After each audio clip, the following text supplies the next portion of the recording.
नमस्कार दोस्तों, मेरा नाम राघवेंद्र तिवारी है। मैं पिछले 15 वर्षों से बच्चों को मैथ और साइंस पढ़ाता हूं और जो बच्चे इंटर और बीए पास हैं उनको मैथ और रीजनिंग पढ़ाता हूं, साथ साथ गवर्नमेंट जॉब की तैयारी कराता हूं। मैं अपने ग्रामीण क्षेत्र के बच्चों के लिए वीडियो बना रहा हूं। हमारे ग्रामीण क्षेत्र के बहुत सारे ऐसे बच्चे हैं जो इंटर पास हो जाते हैं, बीए पास हो जाते हैं, लेकिन उनको मैथ और रीजनिंग या जिस सब्जेक्ट से वो बीए इंटर किए रहते हैं उस सब्जेक्ट की पूरी नॉलेज नहीं हो पाती है, जिससे कि वो किसी परीक्षा में बैठते हैं, किसी इंटरव्यू में बैठते हैं तो उनको बहुत कठिनाई होती है और बहुत कम बच्चों को सफलता मिल पाती है। मैं चाह रहा हूं कि हमारे क्षेत्र के अधिक से अधिक बच्चे कॉम्पिटिटिव एग्जाम्स में बैठें, अपने आप को इतना तैयार करें कि वो जब किसी परीक्षा में बैठें तो उनको यह ना महसूस हो कि हमको कोई चीज़ आता नहीं है।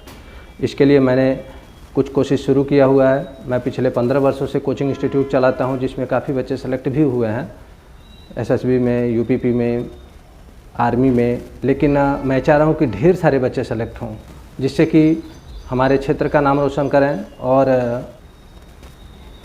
तो चलिए देखते हैं। हम मैथ्स पढ़ाने की कोशिश कर रहे हैं। मैथ में बहुत सारे ऐसे बच्चे हैं जिनको मैथ और रीजनिंग में बहुत दिक्कत होती है। मैथ और रीजनिंग में दिक्कत इसलिए होती है कि शुरू से उन्होंने उस पर ध्यान नहीं दिया। जब छोटे थे, क्लास 5, 6, 7, 8, 9, 10, उस समय मैथ इजी क्वेश्चन थे, लेकिन बच्चे ध्यान नहीं देते थे, जिसकी वजह से आगे चलकर उनको ये लगने लगा कि मैथ बहुत कठिन है, जबकि मैथ बहुत कठिन चीज़ नहीं है। मैथ्स में कुछ बेसिक चीज़ें हैं जिसको अगर आप जानते हैं तो धीरे धीरे मैथ्स में आपका मन लगने लगेगा। और जब सबसे ज़रूरी बात होती है किसी भी चीज़ में मन लगना। अगर आपका मैथ में मन लगेगा तो आप किसी भी पढ़ाई को मैथ को बेहतर तरीके से आप पढ़ सकते हैं, रीजनिंग को बेहतर तरीके से पढ़ सकते हैं। तो मैथ्स को पढ़ने के लिए शुरुआत में कुछ चीज़ों की जानकारी होना बहुत ज़रूरी है, जैसे गिनती और पहाड़ा। गिनती पहाड़ा सब बच्चों को आता है, लेकिन बहुत सारे ऐसे बच्चे हैं जिनको नहीं भी आता है।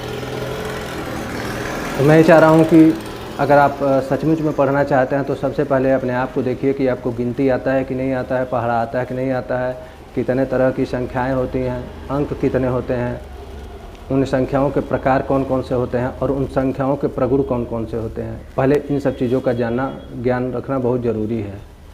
तो चलिए शुरू करते हैं आज का मैथ का टॉपिक। सबसे पहले हम आपको बताएंगे कि मैथ की शुरुआत कहाँ से होती है। तो मैथ की जो शुरुआत होती है वो अंकों से होती है। जैसे अंक,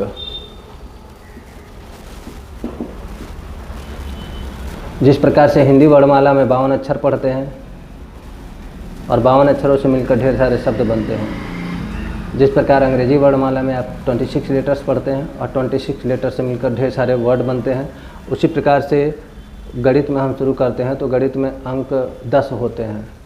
अंकों की संख्या केवल कितनी होती है? 10 होती है और इन 10 अंकों से मिलकर के ढेर सारी संख्याएँ बनती हैं।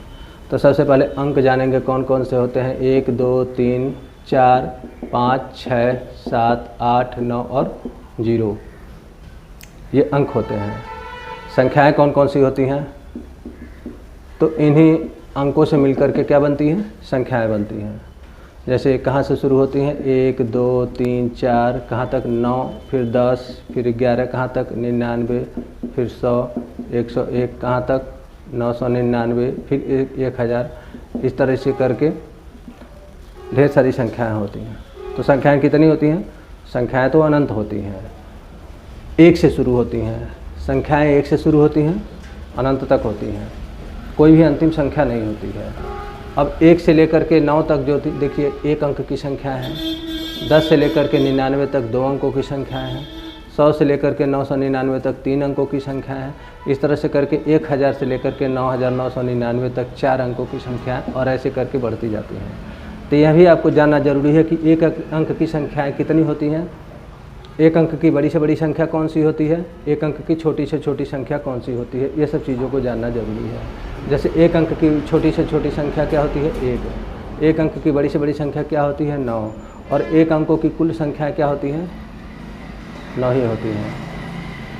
इस प्रकार 2 अंकों की सबसे छोटी संख्या कौन सी होती है? 10। 2 अंकों की सबसे बड़ी संख्या क्या होती है? 99।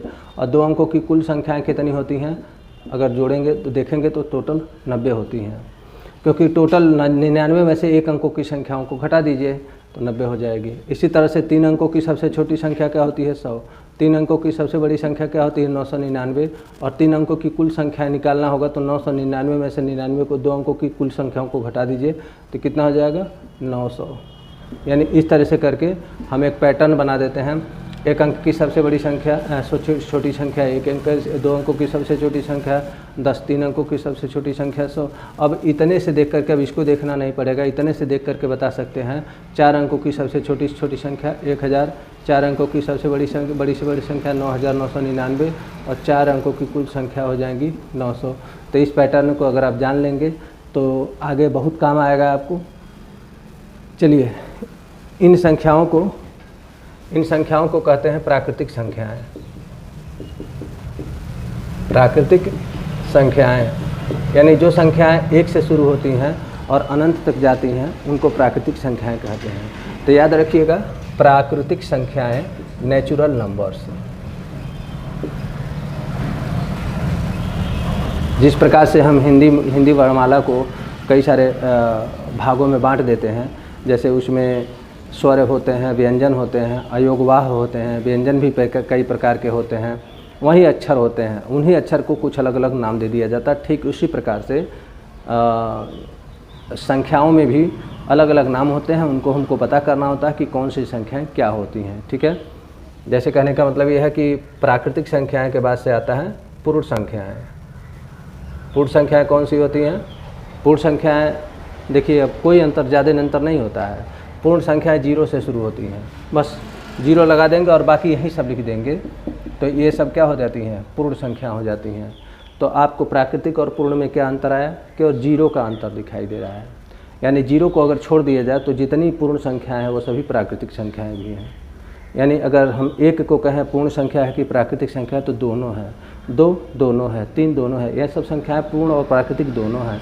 केवल 0 का अगर समाहित कर लेंगे तो 0 क्या हो जाएगा? वो पूर्ण संख्या हो जाएगा। लेकिन टोटल पूर्ण संख्याएं कहाँ से शुरू होंगी? 0 से लेकर के शुरू होती हैं। तो ये 2 चीज़ों का ध्यान रखिएगा। आगे इसी तरीके से करके और भी संख्याओं के विषय में हम लोग पढ़ेंगे। अगर ये आप जानकारी प्राप्त कर लेंगे तो आपको मैथ बहुत ईजी लगने लगेगा। तो मैं पढ़ाऊँगा, आपको ज़रूर ईजी लगेगा। अगर आपको कोई दिक्कत होगा तो आप ज़रूर कमेंट करके पूछिएगा।